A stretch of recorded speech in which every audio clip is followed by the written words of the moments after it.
everybody was simultaneously intrigued and grossed out about it, because okay, I taste pretty good. That's the general consensus. It was pretty damn good.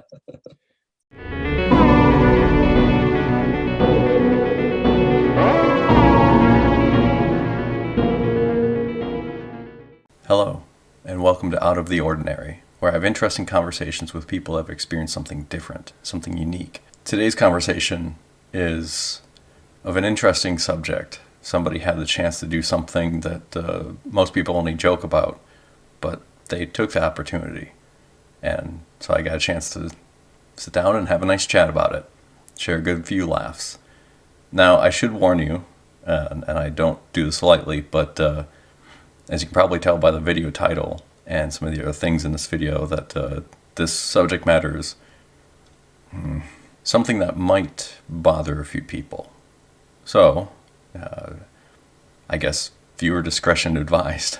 Now, before we dive into this conversation, I'd like to give out a big thank you to Toxic Skull X and Nightmare Key. Both are channels that have shouted me out here previously and brought over some more subscribers and more interested people in this type of content. So again, thank you very much. That is appreciated, and let's keep paying it forward. All right. Well, how you doing, man? I'm all right. All right. Fantastic. So yeah, why don't we start off with just kind of walking through how all this started? I read your post. I read the Vice article. Whew, that's a whole lot that happened to you there. How did this all begin? Oh, let's see. Let me ask you, man, is it okay if I curse on your show? I curse often, and so I just want to make sure I'm not going to upset anybody. Oh, no.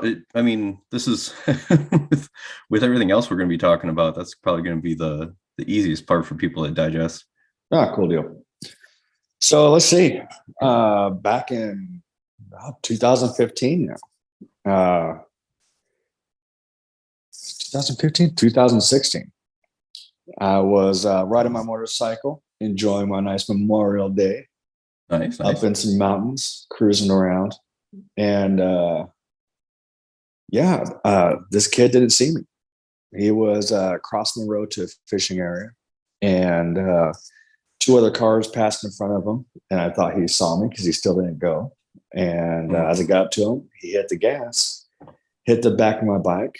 I fishtailed and flew into some trees. Holy crap. Yeah, it sucks. I seem to remember in your post you mentioned that going back to the scene that the trees were just like a couple feet apart. Yeah, they're real close together. Yeah, it's a bunch of saplings on the side of the road, but still big enough to do some pretty bad damage. Oh yeah, and so at that speed. And now I know you dress for the ride, dress for the slide, not for the ride. I was in tennis shoes and comfy pants and a t-shirt. And I had my helmet on. I always wore that. That's and good. That probably saved me a good bit there. Yeah. But the foot mostly came off. I mean, not think of a full disarticulation. So the foot was behind where your bones in your leg stop. So it's pushed up and back behind. And I could see all the bones in my leg, like the tibia and the fibula poking out. And the foot was still had a shoe on, but it's pushed back behind it and kind of like dangling there. You still had a shoe on after that? Yeah. That's kind of wild. Yeah. Oof. Wow. That's why I didn't die. The shoe stayed on. So,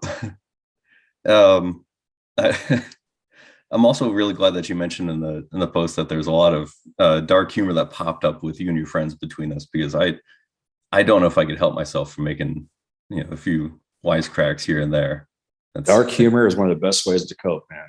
Oh, I agree. Absolutely agree. And oh man, so you said that there's an off-duty paramedic that was just a little ways away. Walk us through like when you woke up from the accident and how the whole hospital thing went off here. So I never passed out. I was conscious the whole time. Okay. And almost immediately people started coming down off the side of the road. Some other motorcycle riders, Oh, nice. some general people who are just there on the side of the road. And so people start calling 911. The paramedic, she always has her radio on and was just up the road. So she came down to help me. First, there was a family and a young girl that came down and put a tourniquet on my leg, which Wow, nice. helped out real good. Yeah. And then the paramedic came down and, kind of sat with me while we waited for the ambulance to get there. So I was about a half hour in the woods till the ambulance got there. Okay. And then they put me on a stretcher and got me an ambulance and pumped me full of morphine, which does nothing, absolutely nothing. It just kind of made me nauseous, and drove me down to where the helicopter was going to be, which was about 10 minutes away. Okay. And they were kind of looking at it and taking pictures. And that's one of the pictures that I think it's one of the pictures I put up on the internet was from inside the ambulance. That's just the gory one that showed my foot dislocated and pushed back and was kind of meat hanging out there. And then they loaded me on the helicopter and said, "Hey man, is it cool if we give you some ketamine?" I was like, "Yeah, give me some ketamine. That sounds great.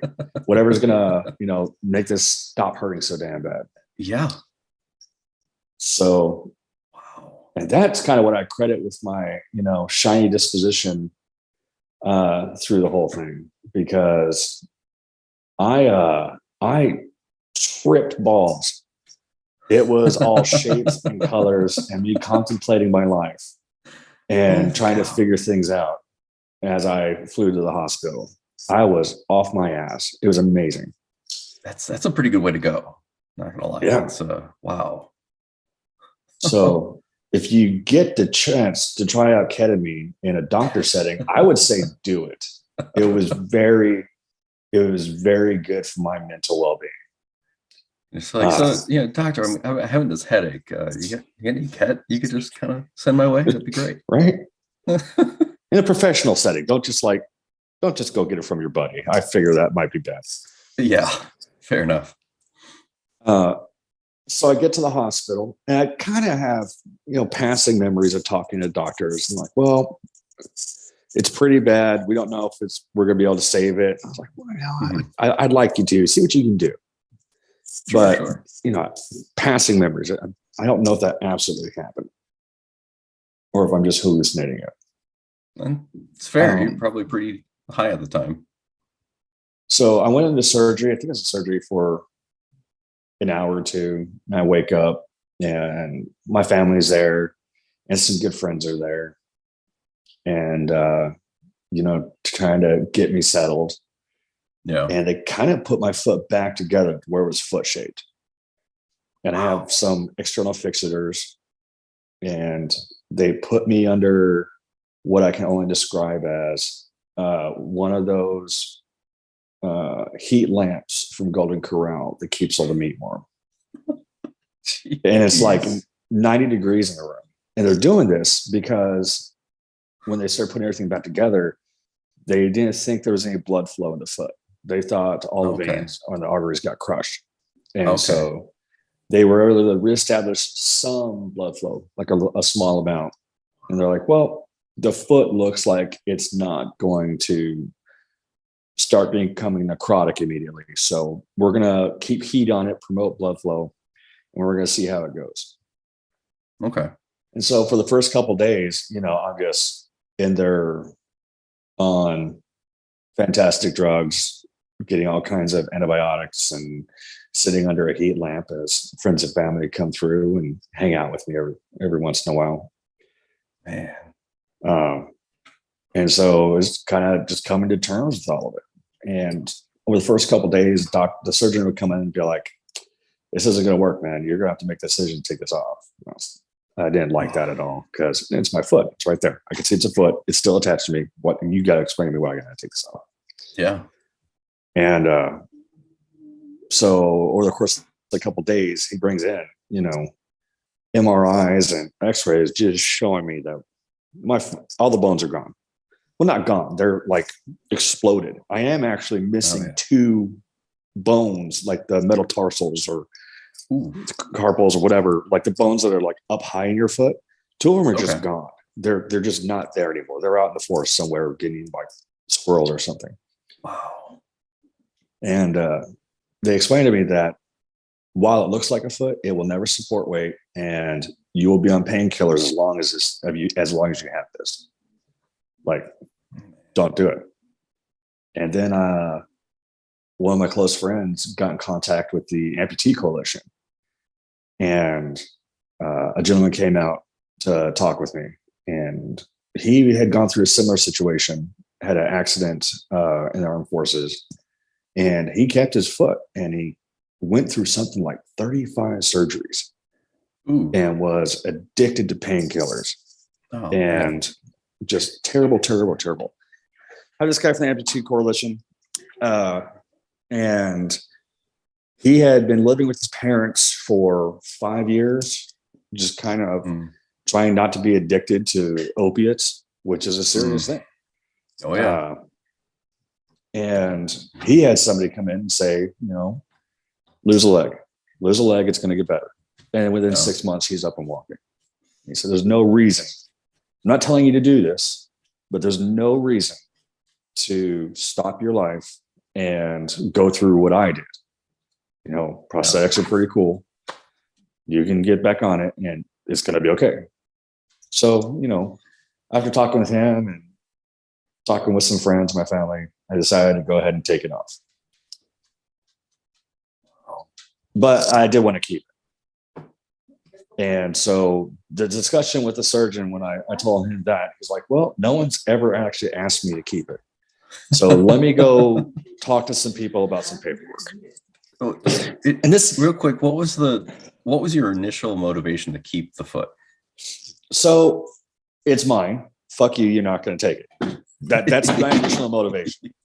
It's mine. It's been with me for, 30 some odd years. It's staying with me in one way or another. I'm keeping it. That was the basis of the motivation. Okay. Originally, I wanted to have it freeze dried or taxidermied and use it as a doorstop, because how fun would that be? But freeze drying is crazy expensive. It was going to be like $1,200, $1,400. I didn't have that cash. Oh, man. And then we talked to a bunch of taxidermists. My friends were calling people all over, and nobody would do it. They thought that it was a joke, or that, I ain't touching that. The other option was like a giant jar with formalin in it. But there you go. Dude, I'm going to drop that. I know me. And I have butterfingers regardless. I absolutely know that at one point I would just drop that thing. And then I'm going to have like this, formalin foot that I can't do anything with. I have to figure it out, and it'd just be a mess. So I decided not to do that. Okay. While I was in the hospital, I was discussing with a friend, because, the dark humor, we had always been kind of epicurious people, eating all the weird stuff that we can. Yeah. And we'd always said, okay, if it's ethical and humane, would you ever try some people? Because we'd heard about like anthropologists or something would say like, well, this person died, or, this happened, and passed out like some people jerky at something, or people going into other countries and just like trying it. Y'all heard about the guy that, he cut off his dick and balls and served it up to people. And so it's like, if it's that idea where it was ethical and humane and everybody knew about it, would you try it? I was like, oh yeah. Just to try it, a bite, to taste. Yeah, I'll do that. And so my buddy's in the hospital with me, and I was like, hey man, I want it back. I want to keep it. And I think we should eat a little bit of it. And, him being the good sport that he is, he's like, yeah, okay, I'll do this with you. But at the same time, he's a damn good friend.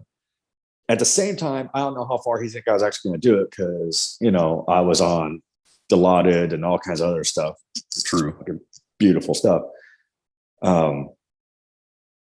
So after we got out, I got it back, and I started talking to people about it. I was like, okay, we're actually going to do this. And so I got it back. It was weird to go to the hospital to pick my foot up because I go in with a backpack on my crutches, and they're like, here, sign this. And they hand me like a red biohazard bag with my foot in it. They're just like, here you go. Like, I'm in a waiting room. There's just like people around, and they just hand me a bag with my foot in it. And I put it in my backpack, and I walk out the door. I crutch my ass out the door. Yeah, fair. And, went back to my house, and I put it on some ice and froze it, because now we're going to try to make a mold of it and try to make a doorstop that way. And that didn't work either. It was bummer. Everything was just a mess. Yeah. And it's okay. It's okay. I have lots of good pictures. I took about 70 pictures that I was going to try to use that the Autodesk program where you can take pictures and make into a 3D model. But I've never gotten it to work properly. So those pictures are still sitting around. But I do want to print out 3D models of my, amputated foot, make little keychains. I just thought that would be fun. But that's a project for another day. But, so I had this thing, and I went and I took a chunk of meat off the shin, because like it was the bones hanging out at the top. Yeah. And the skin just kind of soft around the edge there. So I just kind of put the knife in and pulled the skin down a little bit, and it was super weird. And I'm fine butchering animals and stuff like that, but I was like, this is my own foot. It was incredibly weird and kind of psyched me out. So I didn't get a lot. I probably had like maybe 1 to 3 ounces, no, 2 to 4 ounces of meat.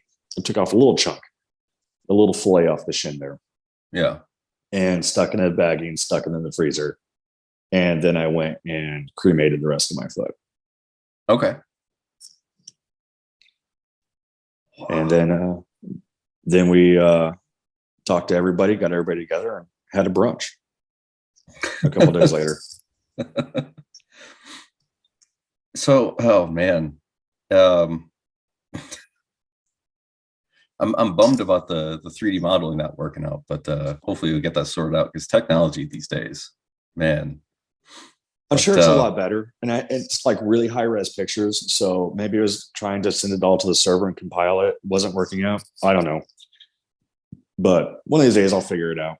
I just have to sit down and practice with it and learn more about it. So yeah, you mentioned you had a friend of yours that was a chef and came up with different ways of cooking up. Go ahead and talk through a little bit of that process, especially bringing that up to somebody that's a cook. How does that happen?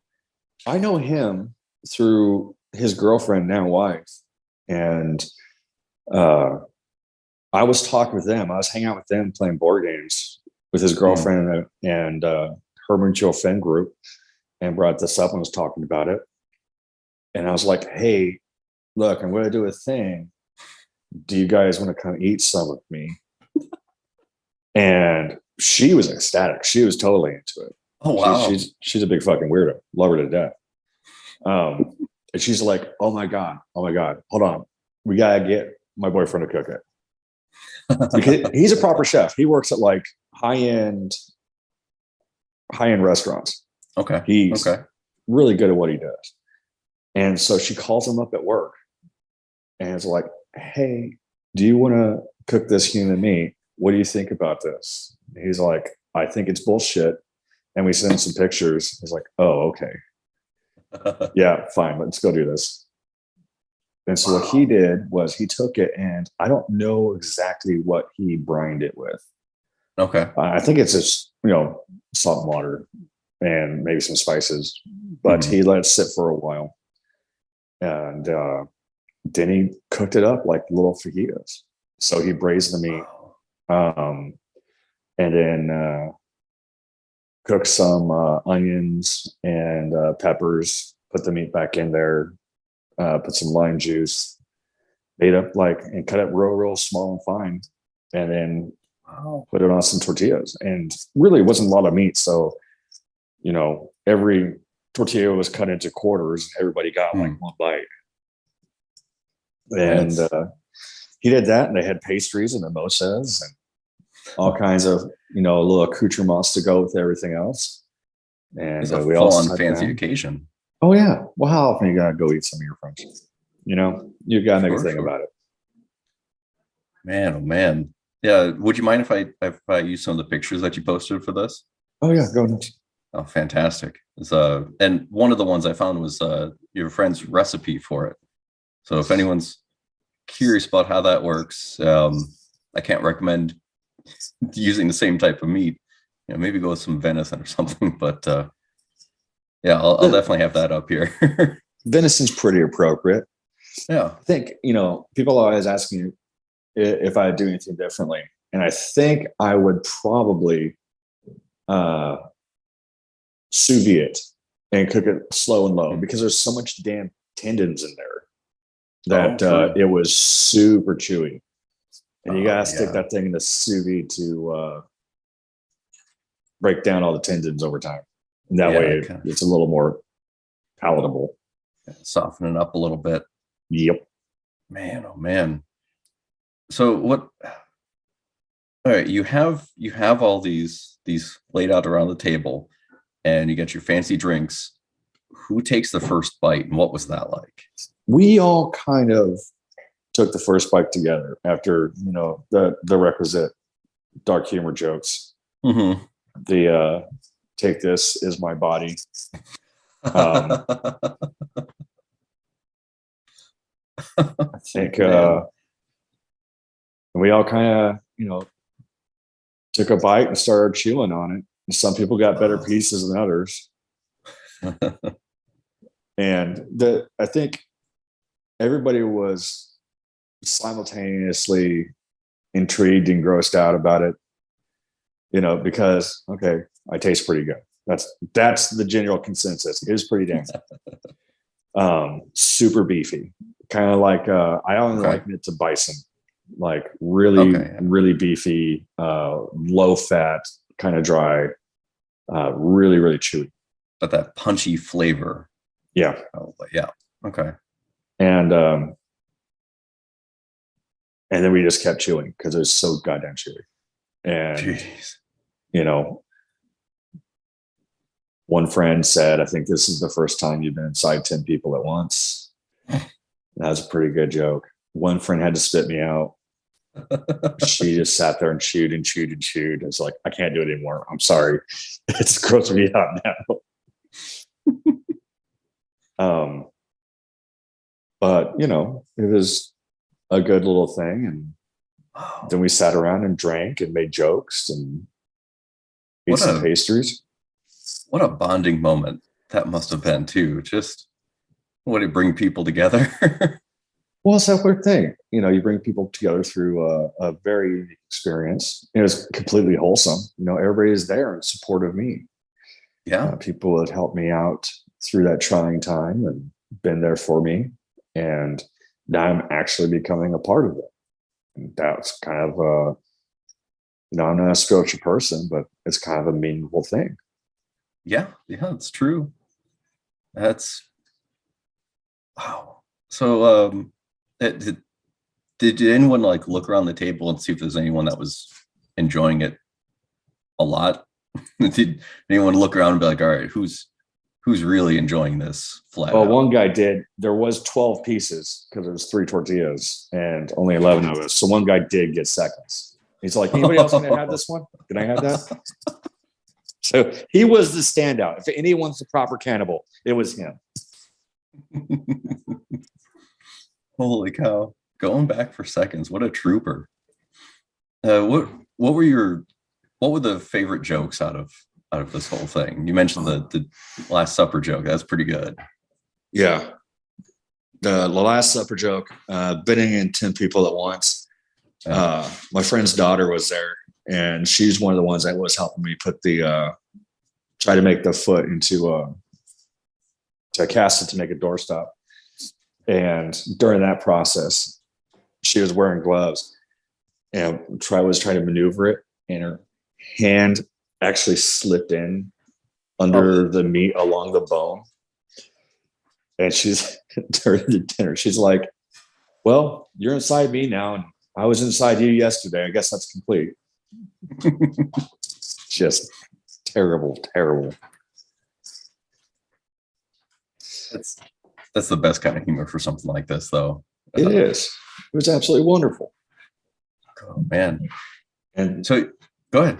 Yeah, you know, since then, I didn't really talk about it for about 2 years or so outside the friend group. I actually moved down to Austin and started a new career, and met my wife down here. And I didn't really talk about it till we were almost married. And then, well, I talked about it with, you know, people at work and stuff like that, but not until the Reddit post where I was like, oh, this is a weird community. I got a good story to tell. I'll go put it up there. And that kind of took off a little bit. People are strangely fascinated. Yeah, this is something I don't remember if it was my wife or I that found it first, but we heard about this, and I read the Vice article a few years back, and I mentioned it to a few friends, and that I was going to be doing this little interview for it, and just kind of gauging their reaction by it, and it just about everybody I mentioned it to was fascinated and had to hear this, just had to hear more about it. Only one person got really, really, really squeamish, but even she's making taco jokes now. So that worked out, I think, for the better. It's one of those things, it's kind of a litmus test. Most people are like, this is pretty weird. No, I wouldn't do it. That's gross. Or people will be like, oh yeah, totally. If like I got the chance and it's completely ethical and everybody's consenting and whatnot, nobody was harmed technically because it had to come off anyways. Yeah, I did to taste it. A very small percentage of people are highly upset. Upset. It's true. And so I gauge people out before I start talking about it, because I don't really want to upset anybody or confront their core values or anything like that. It's not something you push on somebody, but if they seem like the right kind of person, does this still come up in conversation a lot, or like outside your friend group, or? Sometimes it does. When we're meeting with friends or stuff like that, sometimes it'll come up. Sometimes I'll tell new people. I started a new job recently, and I don't think I told any of them. One guy knows about it because I used to work with him on the job site, but nobody here knows. It's one of those things, you got to save it for the right time. Yeah. I mean, it's not something that you just pop up in the first 10 minutes of meeting somebody, but it's that perfect punchline of like, hey, now that we know each other a little better, I get this really interesting thing that happened. It's funny you should say that, because I told my wife on the first date. Oh, wow. She has all these first date questions. She was like a professional dater. She knew what she was doing. And so did you ever eat part of yourself? It's probably like number 6 or 7, I assume. Yeah. Well, one of the questions is, because they're broad questions that kind of focus on like what type of person you are, like what's the movie that made you cry? And one of them was, what is the weirdest thing you've ever eaten? I said, oh, yeah, that's a good question. And so I was like, well, I don't know you very well, and so I'm not going to burden you with that. So I'll tell you what, the second weirdest thing I've ever eaten is pickled pig ear. Okay. And she was not happy about it. She's like, that's not the game. That's not what we're doing. You're going to need to answer the question. I was like, all right, we'll throw this out there. Why not? Yeah. Me and my friends got together and we ate some of my leg. And she didn't know how to deal with that.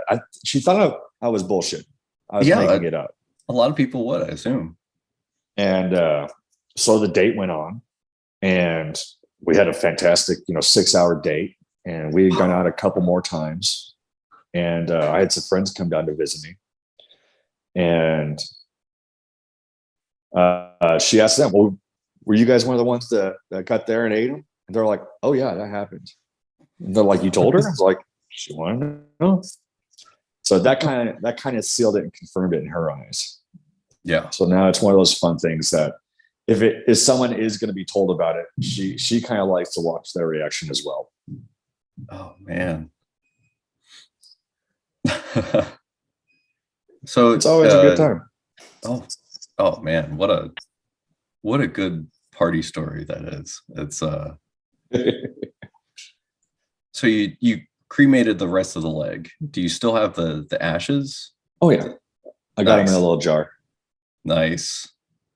So you don't have any like leftovers in the freezer or anything like that? No. Just waiting for the next taco night. Okay. No, I really wish I would have gotten some of those desiccating beetles and cleaned off the bones, done that whole process, because I saw somebody who did that with their amputated foot. It's like, oh, that's pretty cool. Yeah, that'd be kind of neat. You could have like a neat thing on your desk, the bones mounted, what are left of them. Yeah, and that's the other problem. It's all just pieces, but it still would have been pretty cool. Yeah. Oh man. Now I got a jar full of ashes. Still not bad. Still not too bad. But the whole thing, man, everything's been pretty good. It was like one of those formative, places in my life where I kind of really turned everything around. And since then, everything's been way better. Like, all right. It's odd to go through 30 years of life, like, aimless and not having any direction or not know what to do and kind of miserable with life. And then you get hit by a car and your foot comes off, and I kind of turned it around and things have just gotten better and better. Nice. All right. It's you mentioned this as well in the Vice interview. That just was like a sense of closure to this whole deal. Could you go into that a little bit? Well, it had been a massive event in my life. I almost died. I could have easily died. Yeah. Hitting a tree a different way, and that would be it. So I was like contemplating everything and set myself off on a new path, leaving everything else behind. And framing it like that little dinner was the end of the chapter. Okay, all the hard shit is for the most part over. True. I'm now, on a good way to recovery. I got things coming up. I was at that time just starting to look into getting into a new career and leaving the job that I was at. And that quickly progressed to me, leaving a couple months later and moving to a different state and starting things up. And, it's a life-changing thing that just kind of worked out pretty damn awesome. Yeah, it sounds kind of like a good punctuation to that chapter of your life, really. A good place to start anew. So you have I imagine you have like a prosthetic now. How's that going for you? Oh, it's pretty good. The first couple of ones, were kind of hard to fit. And it took probably about a year or two before I got one that really fit properly and wasn't painful. And I had to have one revision to my leg to pull out a screw. Okay. They built a bone bridge that was kind of crooked, had put screws in it to hold together, and the screw kind of fell out. So they had to take that sucker out. But other than that, once everything kind of healed up, I've been doing pretty darn well. Past couple of years, I walk all day with my job. So I'm walking between 3 to 7 miles every day, walking around my job sites, going up and down stairs, doing all that stuff. Holy cow. Not bad. Addressing issues as they come up. But for the most part, yeah, I'm pretty good. Technology is fantastic. Oh, yeah. And it's not like a continuous pain, or do you have like a chronic pain with something like this? No. So a lot of people have phantom pains where your nerves don't realize that the limb is gone, because all the bits of your nerves have memory of what came below that nerve. So the nerves in your elbow knows that your hand is there and registers it as impulses coming through. Right. So the end of my nerve in my leg doesn't realize that it's not there. And I kind of had to train it with neurotherapy. And initially, it was super weird because I could wiggle my toes. I can feel myself wiggle my toes. I could feel my foot itching. And Cow. every night when I laid down, the fluid would shift to my stump, and it'd be like sciatica, where it'd start off as a little tingling, and then it'd turn into, when you hit your funny bone, it's a super intense tingling, burning. That would start at where my foot used to be and just travel up my leg all the way into my back every single night. It was driving me crazy. And using neurotherapy, and after a couple of years now the stump and the foot are the new normal. I haven't had a dream where I had a proper foot in a couple of years. It's just always a prosthetic now. That's really interesting. And now if I think about my foot, like the perception in my head is I have kind of like a potato at the end of my stump that has like a couple of toe beans on it, because it doesn't feel like a proper toe. I can't wiggle it or articulate it. I don't have those feelings anymore. Now it's just, I can kind of wiggle the muscles that sort of wiggle a foot and tilt it from side to side. And that's all I can do in my perception anymore. I can't, it's weird. I can't stretch out my toes. There's not really toes there. It just feels like little nubs on the edge. Huh. It's super weird how the brain works. Yeah. I do a lot of martial arts as a living, and structure and alignment in the body is a big thing to me. So it's really fascinating to hear how you describe the feeling or lack thereof in a missing limb. And it's wow. It's pretty wild, man. And I get to meet a lot of other amputees, and they all have these fascinating stories of, getting through horrible stuff and coming out of it and be like, okay, well, this is new life. And seeing how people are so adaptable and good at surviving and figuring things out. Yeah. It's good to meet all these people, because you never think about it unless stuff comes off. Why would you want to think about it? It's terrible. That's fair. Speaking of, why would you want to think about it? This was another kind of litmus test when I was telling some of my friends that I was going to be doing this. I messaged my friend Aaron, and this is a conversation that, at least to me, seems like it pops up whenever a bunch of dudes are hanging out. Eventually, when they get comfortable enough, somebody's going to ask the question of, if it was legal and ethical, would you eat people? Do you agree that that's something that typically pops up in kind of friend groups? It seems to me. It depends on the friend group, I think, because people have to be pretty good with dark humor. Some people aren't. That's some true. People aren't comfortable with that, and some people aren't good about talking about bigger things. But in my friend groups, it typically did. Yeah. And we talk about it certainly a lot more now. I certainly talk about a lot online with people and folks like that. What's the story?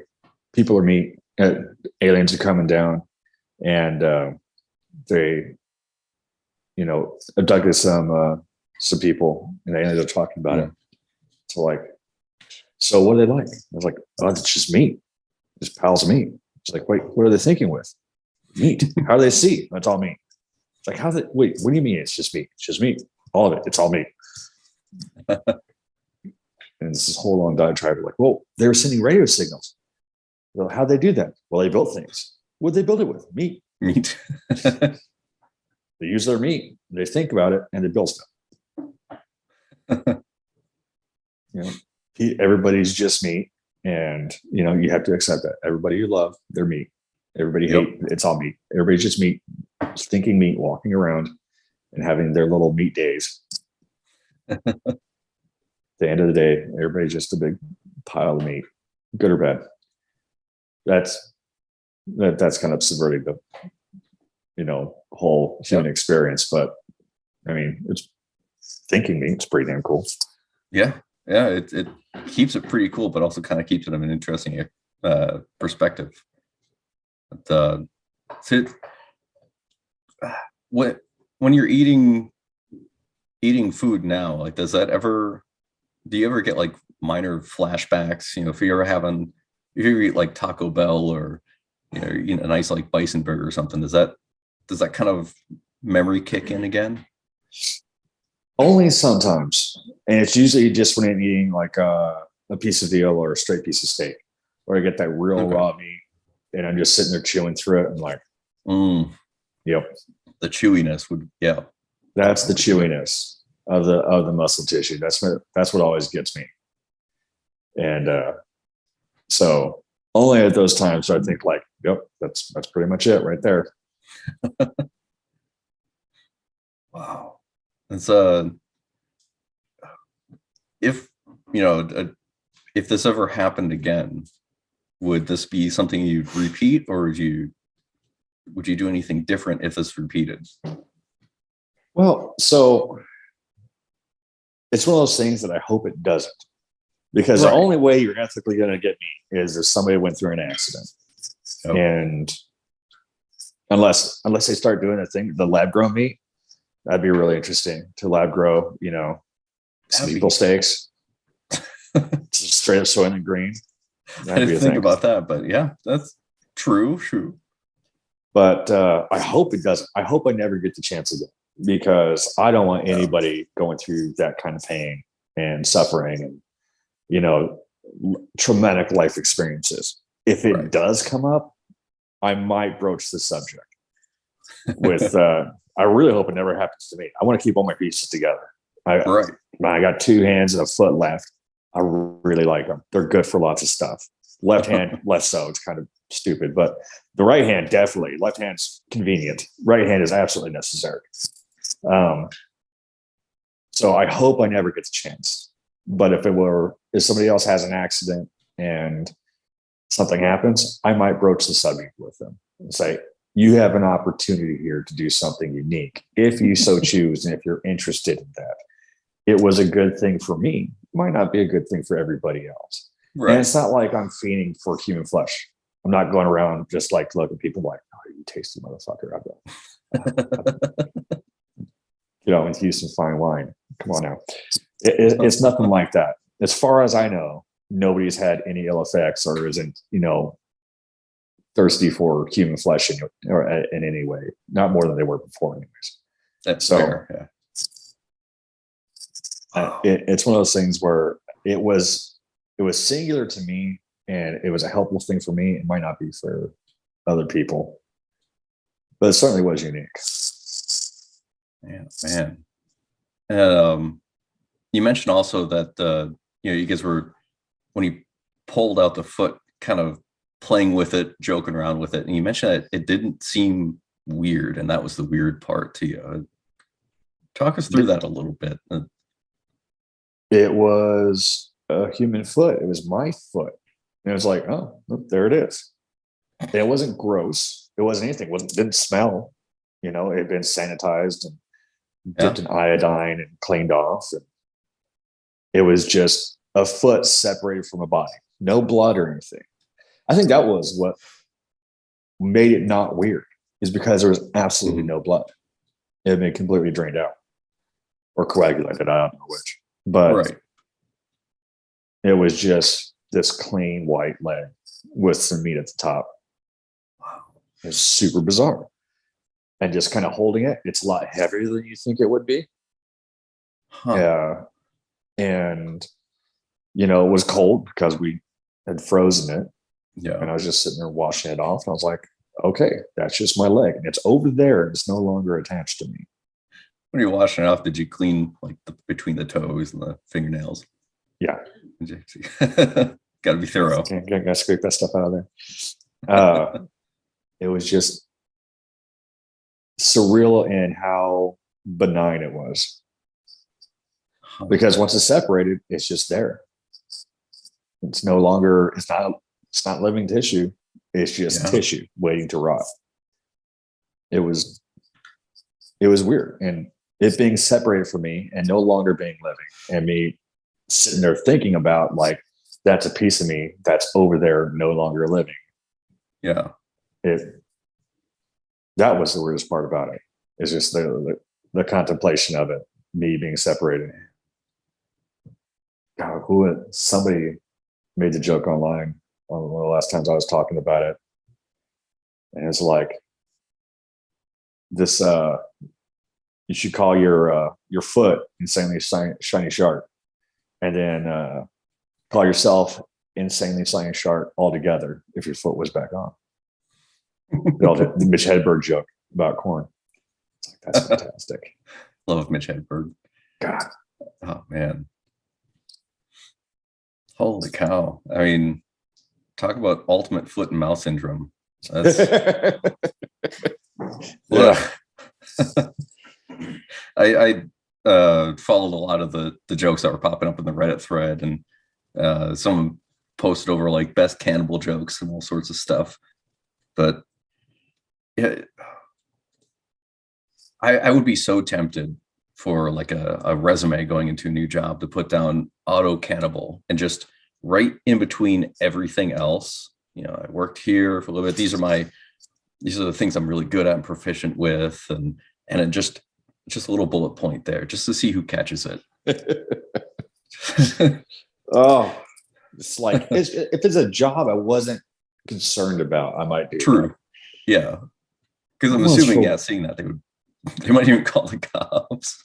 I mean, if there's a plan to be a bartender or something like that, which is my retirement plan, I want to go and be like a bartender at like a brewery someplace once I have everything basically paid off and done with. And just that way I have a low impact. Well, it's not low impact, but just a kind of a laid back job that I don't have to really care about. I'd definitely put it on that resume. Oh, definitely. I mean, that'd be a great conversation starter with somebody that's just, they had a rough day. They're leaning over their drink a little bit and like, hey man, let me tell you something. It's like, man, I've been on my feet all day. They're killing me. It's like, I wish my feet would hurt. I've been on my foot all day. Oh, you want to know how I lost this foot? Let me tell you a story. It's a heartwarming story. It's wholesome. It's about people coming together to support somebody. A high nutritional value to it. Oh man. All right. Is there anything else you want to add? Anything else you want to? Spay and neuter your pets. Treat people with kindness. I will always say that ethical cannibalism is vegan. That's the hill I'll die on, because everybody gave consent. They knew what they were eating. I gave it up freely. No one was technically harmed. Totally vegan. Oh, that's fantastic. Yeah, it was good chatting with you, man. Keep kicking ass. Hopefully everything else continues to go well for you. Thank you. I really appreciate that. Yeah. I hope things go well for you too, man. Yeah, appreciate it, man. All right. Before he leaves. Oh, wait 1 second. I think my wife has a question for you. Not a question. I just want to tell how damn envious of him I am. Oh, what an that's awesome. It's so cool. And I'm so happy the opportunity was there and someone took it. I'm so happy it's a thing that has happened. I want to try. That's fair. Well, I'll tell you what, if you have any friends that are motorcycle riders, there's a good chance that something's going to come off eventually. Oh man, she really wants a motorcycle too. So it's good grief. Wear all the right how gear. Do you feel about amputees? Yeah, he's promoting safety gear. So well, yeah. Head armor, bleedy, breathy region armor. She might leave like one limb unprotected or least favorite or something. Yeah, right, the least favorite limb. Man, so like feel about amputees, man. She yeah, she loves trying new and interesting foods. So I'm gonna as a martial artist that handles a lot of sharp and shiny weapons, I'm going to really do my best to keep all my fingers, all my limbs intact. You're She's only like- halfway there. You got the thumb pretty good. I like this fight. She's gonna give you bad encouragement, In man. a blanket. Oh yeah, You could- yeah. You could totally juggle those axes. Do it. Yeah, hell yeah, yeah. You know, I stabbed my thumb a little while ago, and I can imagine if that happened again. You know, I'm just going in for like 2 stitches or something. She'd be over like, no, just take it off. No, you don't need to play guitar anymore. Like, just oh, that looks really rough, honey. You might well just take that off. She's gonna be bloodthirsty here. Well, you know, and then if you all ever have kids, you can always eat that placenta. A lot of people do that. Nobody calls that cannibalism. You know, oh no, that's fine. Just make a milkshake out of it. Nobody's gonna call you out for that one. Oh God. Oh, that would gross me out more. What? That would mess Right. with me more. The placenta milkshake. I don't think that might be my line. You know, foot tacos. Yeah, I'll do it. But yeah, that's another real quick wrap up question. Would there be anything that would be off the table for you to try if it was legal and ethical like this? What do you mean off the table? Something where, you know, where it came from a person and they had the chance to prepare it and you had a chance to try it. Is there anything that you'd be like, no, I can't, that's too much for me? I never want to eat any brain or anything like that. I don't eat any brain of like animals and stuff. That's just weird to me. That's me being a meat eater, saying that's weird. You know, eyeballs. I've had a couple eyeballs off like fish and stuff. I don't ever want to do that again. That's pretty gross. The texture, I guess, can't deal with it. I don't like a real chewy texture. It is my thing. It's a fine line where it's like too gummy, too chewy, like chicharrones where they don't cook them enough. It's kind of that slimy. Oh no, I can't deal with it. The texture of it's terrible. I don't know if I'd ever like eat anybody's sexual organs. I think that's kind of weird. And that just made me, you know, growing up as a man and I don't think in America. Yeah. And it's that you know, toxic masculinity, homophobia in the back of my head. Like, I don't know, dude, you eat that dick over there. That might be kind of gay.